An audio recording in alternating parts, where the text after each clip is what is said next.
दहला देने वाला वीडियो सोशल मीडिया पर वायरल है, जिसमें एक लड़का ऑटो रिक्शा पर स्टंट करता हुआ नजर आया। वीडियो में नजर आने वाला लड़का पहले तो ऑटो से हाथ निकालकर सड़क से गुजर रहे लोगों के साथ बदतमीजी करता है, जिसके बाद ऑटो से निकलकर स्टंट करने लगता है। इस खतरनाक स्टंट के दौरान कुछ भी हो सकता था, उसकी जान भी जा सकती है। वीडियो देखने के बाद पुलिस मामले की जांच कर रही है और कामयाबी पुलिस को मिल गई है। 18 साल का ये लड़का है जिसको गिरफ्तार कर लिया गया। आगे पुलिस वाला दिखना चाहिए, हम रोक लेंगे। आप देख सकते हैं कि मुंबई की सड़कों पर किस तरह से ऑटो में ये लड़का स्टंट करता हुआ नजर आया। आसपास ट्रैफिक भी है, गाड़ियां बड़ी तेजी से आसपास से गुजर रही हैं। भगवान न करे अगर हाथ छूट जाए या वो फिसल जाए तो कुछ भी हो सकता है, बड़ा हादसा हो सकता है। और आसपास बड़ी तेज रफ्तार से गाड़ियां आ जा रही हैं। हालांकि इस वीडियो के वायरल होने के बाद कार्रवाई हुई है और मुंबई पुलिस ने आरोपी को गिरफ्तार कर लिया।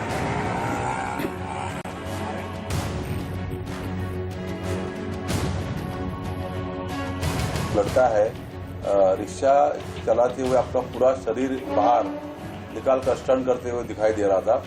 उसके वजह से उसकी जान खतरे में थी और साथ साथ जो लोग रास्ते से जा रहे थे, गाड़ी चला रहे थे, उसकी जान की में भी खतरा नजर आ रहा था। तो उसका जो नंबर जो डिस्प्ले हो रहा था वो उस नंबर से हम लोग ने वो रिक्शे तक पहुंचे हैं। वो रिक्शा ड्राइवर को हम लोग के ताबे में लिया है और जो लड़का स्टंट कर रहा था वो नाबालिग होने की वजह से उसको हम जो विधिमंडल है उसके सामने हम लोग हाजिर कर रहे हैं। योगी सरकार के नक्शे कदम पर मध्य प्रदेश में शिवराज सरकार ने भी लव जिहाद के खिलाफ सख्त कानून बना दिया है। कानून के मुताबिक जबरदस्ती धर्म परिवर्तन के मामलों में 1 से 5 साल तक की सजा हो सकती है। इसके अलावा कम से कम 25,000 के जुर्माने का भी प्रावधान है। नाबालिग और SC/ST के धर्म परिवर्तन के मामलों में 2 से 10 साल तक की जेल और 50,000 तक का जुर्माना हो सकता है। कानून के तहत अपनी मर्जी से धर्म परिवर्तन के लिए संबंधित जिले के कलेक्टर को 1 महीना पहले आवेदन देना होगा। मध्य प्रदेश में कैबिनेट की बैठक में मध्य प्रदेश धार्मिक स्वतंत्रता अध्यादेश 2020 को मंजूरी दे दी गई। अब इसे राज्यपाल को भेजा जाएगा। पहले इस विधेयक के तौर पर विधानसभा में पेश किया जाना था, लेकिन कोरोना के चलते सत्र स्थगित हो गया था, इसीलिए अध्यादेश लेकर आई मध्य प्रदेश सरकार। लोभ, लालच, भय, प्रलोभन, पहचान छुपाकर ये और कुत्सित इरादों से विवाह करना, धर्मांतरण करना, ये अवैध है। तो बड़े पैमाने पर मध्य प्रदेश में इस तरह की गतिविधियां कतिपय लोग कर रहे हैं, ये बर्दाश्त नहीं किया जा सकता। इसमें हमने ये प्रावधान भी किया है कि अधिनियम विरुद्ध 2 या 2 से अधिक व्यक्तियों का एक ही समय में सामूहिक धर्म परिवर्तन किए जाने पर न्यूनतम 5 वर्ष और अधिकतम 10 वर्ष तक का कारावास और न्यूनतम 1 लाख रुपए का अर्थदंड तक की सजा। लव जिहाद के खिलाफ मध्य प्रदेश में बना कानून कैसा है, कितना कारगर ये कानून होगा, इस पर मध्य प्रदेश के गृह मंत्री नरोत्तम मिश्रा से इंडिया न्यूज ने खास बातचीत की। मंत्री नरोत्तम मिश्रा हैं। मिश्रा जी, लव जिहाद के खिलाफ काफी लंबे समय से आप लोग कह रहे थे कानून बनाएंगे और आज कैबिनेट अध्यादेश दिया है, आज पारित किया है। और जो भारतीय जनता पार्टी की सरकार है जो कहती है करती है। कमलनाथ जी की तरह तो हम कुछ नहीं करते कि जो कहें वो एक भी नहीं करें। हमने कहा था लाएंगे तो ले आइए। इसमें 19 आप लोगों ने संशोधन किए हैं। कांग्रेस कह रही है कि वही पुराना। नहीं, ऐसा नहीं। कांग्रेस तो तुष्टीकरण की राजनीति करती है। 1968 और 2020 के बिल में मैं बताता हूँ, वो उनको बताएं आप कैसे वो नहीं है। उसमें वो वो जमानती था, ये गैर जमानती है। एक उसके अंदर जो सहयोगी है उसको इतनी सजा का प्रावधान नहीं था, इसमें है। उसके अंदर पुजारी, मौलवी, इन लोगों को निकाह विवाह कराने वालों को सजा का प्रावधान नहीं था, इसमें है। उसमें दान देने वाले और लेने वालों को सजा का प्रावधान नहीं था, इसमें है। उसमें जो परित्यक्ता हमारी बेटी बहू होती थी, उस बेटी बहू को गुजारा भत्ते का प्रावधान नहीं था, इसमें है। उसके अंदर जो वो संतान थी उसकी, वो संपत्ति में हकदार नहीं थी, इसमें है। ऐसे 19 अलग चीजें हैं। और इसलिए 2020 का अध्यादेश आने के बाद 1968 का अध्यादेश आज से शून्य हो जाएगा महामहिम के दशक। लव जिहाद पर उत्तर प्रदेश में कानून बने 1 महीना हो गया है और इस 1 महीने में यूपी में लव जिहाद के 14 मामले दर्ज किए गए। पुलिस ने 51 लोगों को इस कानून के तहत गिरफ्तार किया है, जिनमें से 49 अभी भी जेल में बंद हैं। दर्ज हुए 14 में से 13 मामलों में हिंदू महिला को जबरदस्ती इस्लाम में धर्म परिवर्तन के लिए बाध्य किए जाने की शिकायत की गई है, लेकिन सिर्फ 2 मामलों में शिकायत करने वाली खुद पीड़ित महिला रही है। यानी 14 में से 12 मामलों में शिकायत महिला के रिश्तेदारों या हिंदू संगठनों की ओर से की गई है। प्रधानमंत्री मोदी ने नए साल पर कारोबारियों के साथ किसानों को एक बड़ी सौगात दी है। पीएम ने ईडीएफसी यानी ईस्टर्न डेडिकेटेड फ्रेट कॉरिडोर के new Bhaupur new Khurja section का उद्घाटन किया, जिसका फायदा यह होगा कि कानपुर दिल्ली रूट पर ट्रेनें लेट नहीं होंगी और मालगाड़ियां भी समय पर पहुंच पाएंगी। वीडियो कॉन्फ्रेंसिंग के जरिए प्रधानमंत्री मोदी ने ऑपरेशनल कंट्रोल सेंटर की भी शुरुआत की। नए कॉरिडोर से किसानों को खास फायदा पहुंचेगा, क्योंकि मालगाड़ियों की गति 3 गुना हो जाएगी और 2 गुना माल ढोया जा सकेगा। Eastern dedicated freight corridor Modi सरकार की बड़ी योजना है। पंजाब से लेकर पश्चिम बंगाल तक इसकी कुल लंबाई 1856 किलोमीटर होनी है। यही नहीं, देश में उद्योग के लिए बेहतर माहौल बनेगा, ईज ऑफ डूइंग बिजनेस बढ़ेगी, निवेश के लिए भारत और आकर्षक बनेगा। देश में रोजगार के, स्वरोजगार के अनेक नए अवसर भी तैयार होंगे। साथियों, ये फ्रेट कॉरिडोर आत्मनिर्भर भारत के बहुत बड़े माध्यम बनेंगे। उद्योग हो, व्यापार कारोबार हो, किसान हो या फिर कंज्यूमर, हर किसी को इनका लाभ मिलने वाला है। हमारे खेत हो, उद्योग हो या फिर बाजार, ये सब माल ढुलाई पर निर्भर होते हैं। कहीं कोई फसल उगती है, उसको देश के अलग अलग हिस्सों में पहुंचाना पड़ता है, एक्सपोर्ट के लिए बंदरगाहों तक पहुंचाना पड़ता है। उसी तरह उद्योगों के लिए कहीं से कच्चा माल समंदर के रास्ते से आता है, उद्योग से बना माल बाजार तक पहुंचाना होता है, या फिर एक्सपोर्ट के लिए उसको फिर बंदरगाहों तक पहुंचाना पड़ता है। इस काम में सबसे बड़ा माध्यम हमेशा से ही रेलवे रही। भारत में चिंता बढ़ गई है। ब्रिटेन में मिले कोरोना के नए स्ट्रेन से पीड़ित 6 लोग भारत में भी पाए गए हैं। ये सभी लोग ब्रिटेन से ही हिंदुस्तान आए थे। फिलहाल सभी को आइसोलेशन में रखा गया है। बेंगलुरु के अस्पताल में ब्रिटेन से लौटे 3 लोगों का सैंपल टेस्ट के लिए भेजा गया था, जिसमें ये नया स्ट्रेन उनमें पाया गया है। इसके अलावा 2 लोगों का sample centre for cellular and molecular biology Hyderabad में पॉजिटिव पाया गया। नया स्ट्रेन आम स्ट्रेन के मुकाबले 3 गुना ज्यादा संक्रामक बताया जा रहा है। चिंता की बात यह है कि इस नए वायरस ने 20 से ज्यादा बार रूप बदल लिया है और इसे इम्यून सिस्टम के लिए ज्यादा खतरनाक माना जा रहा है। यूके का एक नया म्यूटेशन आया है जो कि कंटेजियसनेस दिखाता है क्लासिकल वायरस से ज्यादा। एक कंसर्न हमारे सामने पेश करता है। इन अ वे इट वाज एक्सपेक्टेड कि ऐसी म्यूटेशन हो सकती है, छोटी छोटी होती ही रहती है, लेकिन जब आया है तो क्लियरली एक डिस्टेबलाइज करता है हमारी तैयारी को, हमारे सिस्टम को, दुनिया में भी, अपने देश में भी। और आज जैसे प्रेस रिलीज में आपको बताया गया कि हम जो सिस्टमैटिक स्क्रीनिंग कर रहे हैं उसमें 6 केसेस कम से कम दिख गए हैं और अभी और काम चल रहा है। So this variant has travelled to other countries, several countries, but also to India. हालांकि कोरोना वायरस के नए वेरिएंट की दस्तक से यूपी सरकार भी हाई अलर्ट पर है। सीएम योगी ने कोरोना के नए वेरिएंट को लेकर सतर्क रहने का निर्देश दिया है। स्वास्थ्य मंत्री जय प्रताप सिंह से इंडिया न्यूज ने खास बातचीत की है। प्रताप सिंह मौजूद हैं। सर, वैक्सीनेशन को लेकर जो तैयारियां बिल्कुल पूरी हो चुकी हैं, चाहे वो कोल्ड चैन मुख्यालय की बात करें या जो भी जितनी तैयारियां हैं, मुख्यमंत्री के आदेशों की बात करें, आपके आदेशों की बात करें, लेकिन वैक्सीनेशन कब तक? वैक्सीनेशन का तिथि तो अभी आपको और हमको किसी को नहीं पता है, क्योंकि पहले जो वैक्सीन निर्मित हो रहे हैं हमारे देश में उनका चयन करना वैज्ञानिकों का काम है, और उसी के बाद एक बार कौन सा वैक्सीन उपयुक्त होगा पूरे देश में और किसके उत्पादन पर्याप्त मात्रा में तैयार हो गए होंगे, उसके बाद ही प्रधानमंत्री जी के माध्यम से ये निर्णय होगा कि किस स्थिति में वहाँ पर भेजा जाएगा। केंद्रीय स्वास्थ्य मंत्री हर्षवर्धन ने कहा है जनवरी फर्स्ट वीक में वैक्सीनेशन हो सकता है। वो तो उन्होंने पहले भी कहा था, तो आज भी हम लोग अपनी तैयारी इसी के कारण हम लोग ने अपना तैयारी किया है। कल मैंने खुद ही 75 जनपदों के अपनी टीम के साथ 75 जनपदों के सीएमओ से उस पूरे वैक्सीनेशन रखने से, सप्लाई होने के बाद से, कोल्ड चेन में रखने से लेके व्यक्ति को वैक्सीनेट करने तक की पूरी प्रक्रिया हम लोग ने एक प्रकार से रिहर्सल के रूप में कल 3 घंटा हम लोग ने सभी सीएमओ से वीसी के माध्यम से किया था, ये देखने के लिए कि जैसे वैक्सीन आएगा तो उसमें थोड़ा सा भी गड़बड़ी नहीं होना चाहिए। पूरी प्रक्रिया जो प्रोटोकॉल हम लोग ने तैयार किया है वो वैक्सीन लगने से उसका डिस्पोजल तक, आधा घंटा वेट करने तक, उनका रिएक्शन होने तक, एक एक चीज़ उनके हम लोग ने जो ट्रेनर्स हमारे थे और जो करने वाले उन सब से हम लोग।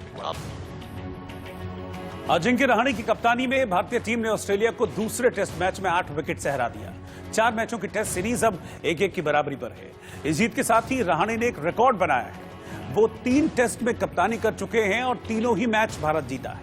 ऐसा करने वाले वो दूसरे भारतीय कप्तान बन गए। ये पुल शॉट, ये जीत का अंदाज टीम इंडिया को मेलबर्न में जांबाज बना गया। This is for India. It's a historic win because there was a historic loss before it. कप्तान अजिंक्य रहाणे पहली पारी में कंगारुओं को ढेर कर गए, तो दूसरी पारी में भी वो शेर की तरह खेले। Well, a little while ago, Isha, there was a lot of I think it was the innings of Ajinkya Rahane. You know, the discipline, you know, this on such a big stage in a massive arena, you know, come as captain of the team, bat at number 4, you know, when he went out to bat, we were 2 down 60, and then to bat 6 hours on probably the toughest day to bat because it was overcast all day, the sun never came out, and he batted for 6 hours, unbelievable concentration. दोनों पारियों में रहाणे का बल्ला शानदार तरीके से चला। कंगारुओं को खूब धोया भी, भगाया भी। पहली पारी में शतक भी पूरा किया और दूसरी पारी में विनिंग शॉट भी लगाया। कोहली की गैर मौजूदगी में रहाणे ने बल्लेबाजी की जिम्मेदारी को भी संभाला और खूब रन भी बनाए।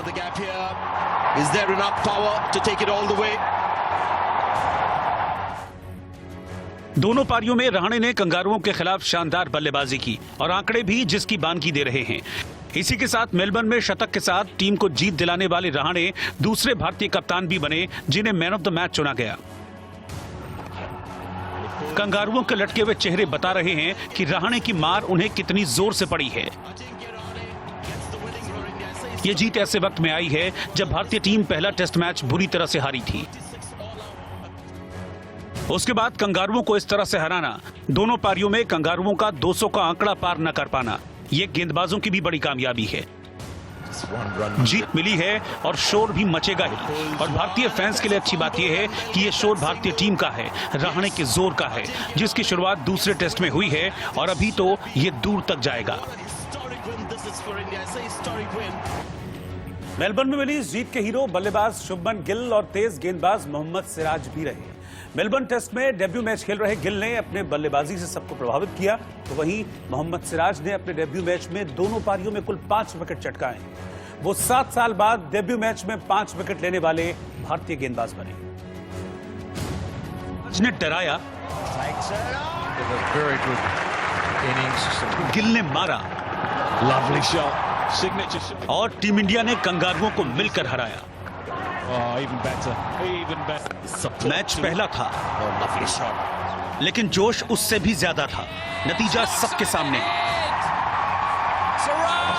पहला मैच खेल रहे शुभमन गिल और मोहम्मद सिराज को देखकर लगा ही नहीं कि ये पहला मैच खेल रहे हैं। दोनों ने मिलकर कंगारुओं की ऐसी रेल बनाई कि टीम को जीत की पटरी पर पहुंचा ही दिया। कंगारुओं ने भी शायद इस बात का अंदाजा नहीं लगाया होगा कि आखिर ये कैसे हो गया। मौका मिला तो दोनों ने इसे भुनाने में कोई कसर नहीं छोड़ी। गिल ने पहली पारी में शानदार बल्लेबाजी करते हुए 45 रन बनाए, तो दूसरी पारी में वो 70 रनों का पीछा करते हुए आधे रन अकेले ही बना गए। शुभमन की पारी का हर एक शॉट दर्शकों को खूब भाया और क्रिकेट पंडितों ने गिल की पारी को जमकर सराहा। जहां बाकी बल्लेबाज फेल हो रहे थे, वहीं गिल गेंदबाजों को जमकर धो रहे थे। सिर्फ गिल ही नहीं, सिराज ने भी मौका मिलते ही कंगारुओं को पेविलियन की राह दिखाने में कोई कसर नहीं छोड़ी। पहली पारी में सिराज ने 2 बड़े विकेट अपने नाम किए, तो वहीं दूसरी पारी में भी सिराज की गेंद ने अपनी रफ्तार से कहर बरपाने में कोई कसर नहीं छोड़ी। डेब्यू हो तो ऐसा, कंगारुओं को उन्हीं की धरती पर हराना और जीत में अहम भूमिका निभाना। गिल और सिराज का पहला मैच खास बन गया। बस उम्मीद यही है कि ये प्रदर्शन आगे भी जारी रहे और कंगारुओं को पता चले कि ये तुक्का नहीं है, बल्कि इन युवा खिलाड़ियों में जोश है और होश भी है।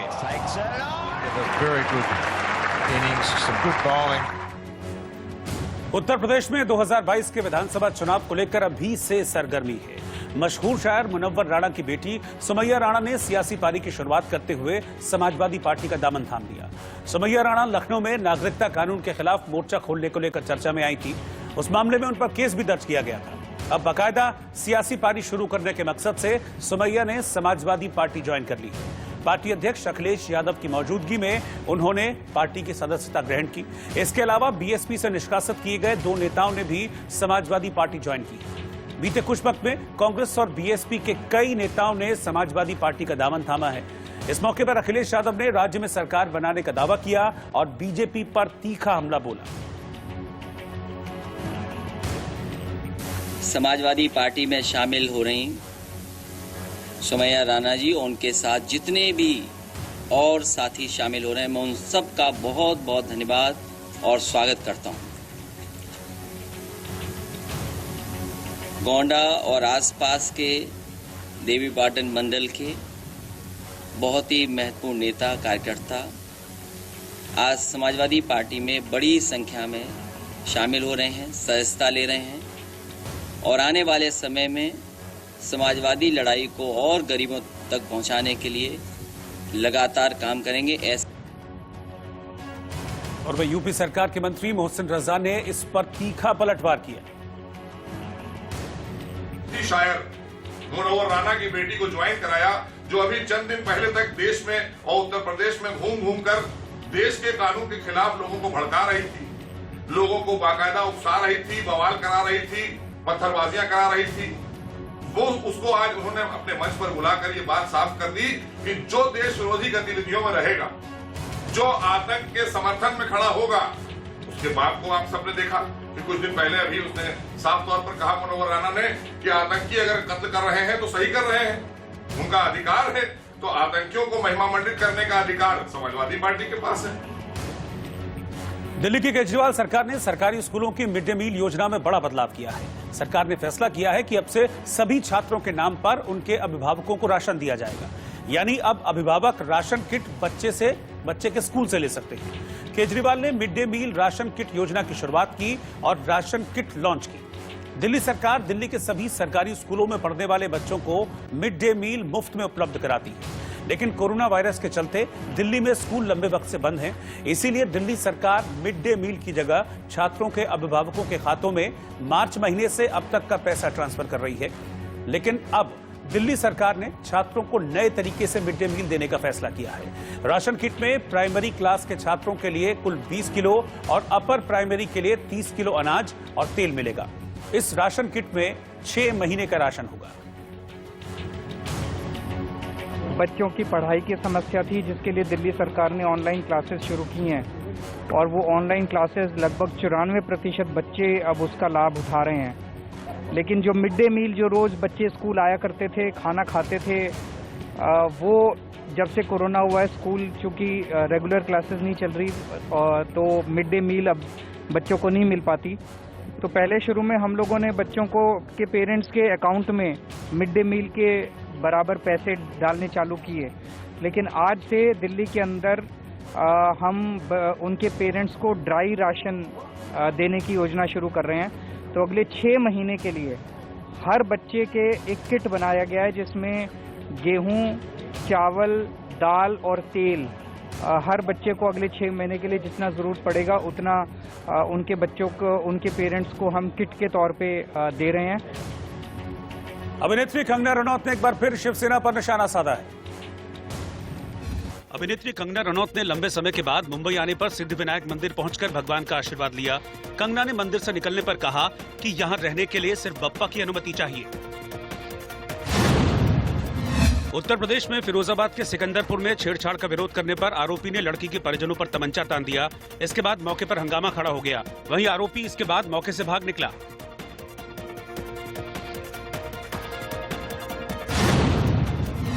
उत्तर प्रदेश में गाजियाबाद के लोनी इलाके में एक युवक की 2 बदमाशों ने लोहे की रॉड से पीट कर हत्या कर दी। बताया जा रहा है कि फूल बेचने के विवाद में इस वारदात को अंजाम दिया गया। आरोपी को गिरफ्तार कर लिया गया है। लड़का है गोविंद, उसका नाम प्रकाश में आया था और इन लोगों का फूलों की दुकान को लेकर एक विवाद था महाकाल मंदिर पे। तो उसके बाद से पुलिस लगातार ही जुटी हुई थी इस मामले में और बहुत ही जल्दी इसमें जो मुख्य अभियुक्त है गोविंद, उसको गिरफ्तार कर लिया गया है। आगे की विधिक कार्रवाई की जाएगी। पंजाब में संगरूर के धुरी में किसानों ने कृषि कानून के विरोध में जियो टावर का कनेक्शन काट दिया। इसके बाद किसानों ने प्रदर्शन किया। मोदी सरकार मजदूर एकता जिंदाबाद। दिल्ली हरियाणा के सिंघू बॉर्डर पर एक एनजीओ ने वेदर प्रूफ टेंट बड़ी संख्या में लगाए हैं। एनजीओ का मकसद आंदोलनकारी किसानों, खासकर महिलाओं की मदद करना है। मशहूर car designer Dilip Chhabria crime branch की गिरफ्त में हैं। उन पर एक ही रजिस्ट्रेशन और चेसिस नंबर की गाड़ियां बनाने का आरोप है। इसके अलावा आरोप है कि वो नई एनबीएफसी बैंकों से अपनी ही बनाई गाड़ियां खुद ही ग्राहक बनकर खरीद भी रहे थे और उसे तीसरी पार्टी को बेच रहे थे।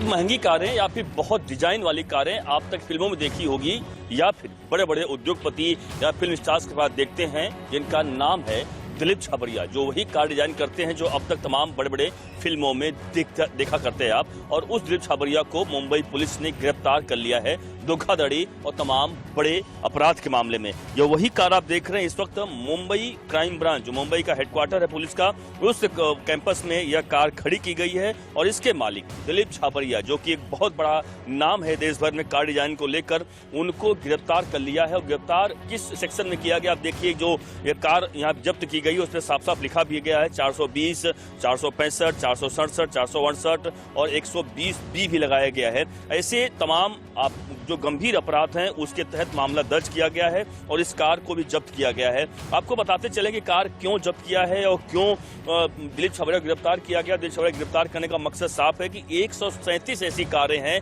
जो इस कार आप देख रहे हैं जो डिजाइन करते हैं वो, और जो भी कार आप ले जाइए उनके पास ऐसी डिजाइन की जाती है जो कि दूसरा देखे मतलब समझ नहीं पाएगा कि किस कंपनी की गाड़ी है, क्योंकि दिलीप छाबड़िया अपने आप एक बड़े बड़े ब्रांड होते हैं। कोई ऐसा फिल्म स्टार नहीं होता है या कोई ऐसी फिल्में नहीं होती हैं जो इनसे कार डिजाइन ना कराता हो। बहुत महंगे होते हैं इसके डिजाइन और यही कारण है कि ऐसे कार डिजाइन करने के पीछे एक बड़ा रैकेट चलाया करते थे दिलीप छाबड़िया। 137 गाड़ियों के बारे में पुलिस को पता चला है जो एक ही चेचिस और एक ही इंजन नंबर पर, आप समझ सकते हैं कि एक चेचिस और एक इंजन नंबर दूसरे किसी गाड़ी का नहीं हो सकता है, लेकिन दिलीप छाबड़िया एक ही चेचिस नंबर और एक ही गाड़ी को बनाकर वह लोगों को बेचा करते थे। और पूरे देश भर में ऐसे 137 गाड़ियों को उन्होंने बेचा है, जो अब तक मुंबई पुलिस को 90 गाड़ियों के बारे में पता चला है, जो लगातार जांच पड़ताल अब तक हुई है। आगे जानकारी पुलिस को यह भी मिल रही है कि कई और इसमें बड़े लोग शामिल हो सकते हैं जिनकी गिरफ्तारी होनी अभी बाकी है।